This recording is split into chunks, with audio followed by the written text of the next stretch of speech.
Hi friends, జిఎస్ఎల్ది వాళ్ళు ఈరోజు నేను మీకు మిల్లెట్స్తో సాంబార్ రైస్ చూపిస్తానండి. చూడండి, ఇక్కడ నేను పప్పు వేసి వాటర్ వేసుకున్నాను. ర్యాక్ పైన చుక్కకూర పచ్చడి కోసం చుక్కకూర పెట్టుకున్నాను. దాంతోపాటు మిల్లెట్స్, సొరకాయ ముక్కలు, క్యారెట్ పెట్టేసి లిడ్ పెట్టుకుంటున్నాను. ఇక్కడ మనకి ఇది పచ్చడి కోసం అయితే ఇంగ్రీడియంట్స్ రెడీ చేసుకున్నాను. 30 మినిట్స్లో ఇక్కడ మనకి కుక్ అయిపోయింది.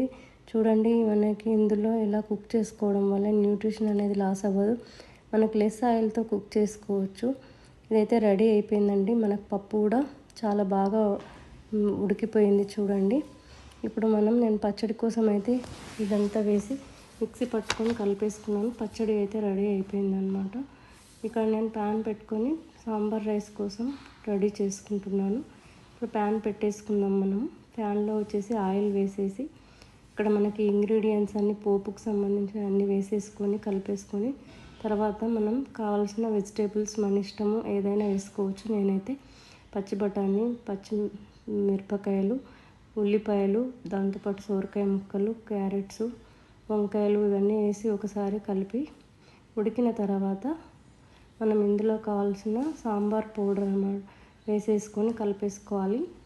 దాంతోపాటు కొంచెం పసుపు, సాంబార్ పౌడర్, సాల్ట్ వేసి కలుపుకున్న తర్వాత మరోసారి టమాటోస్ వేసి సాంబార్ పౌడర్ వేసి కలిపి ఒకసారి మూత పెట్టేసుకుందాము. ఇది మగ్గిన తర్వాత మనకు కావాల్సినంత చింతపండు రసం వేసి మరోసారి కలిపి మూత పెట్టేసుకోవాలి.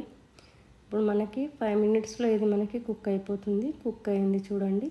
ఇక్కడ మనం ఇప్పుడు మిల్లెట్స్తో చేసిన రైస్, దాంతోపాటు పప్పు వేసి ఒకేసారి కలిపేసుకోవాలి. కలిపిన తర్వాత మరోసారి కావాల్సిన వాటర్ వేసి కలుపుకొని ఇప్పుడు మరో 10 నిమిషాలు మనం మగ్గించుకోవాలి. ఇప్పుడు మనకి రెడీ అయిపోయింది. ఇక కొత్తిమీర వేసి సర్వ్ చేసుకోవడమే అండి. మరి ఇంత చక్కటి రెసిపీ మీతో షేర్ చేసుకున్నందుకు please do like, share, subscribe to my channel friends.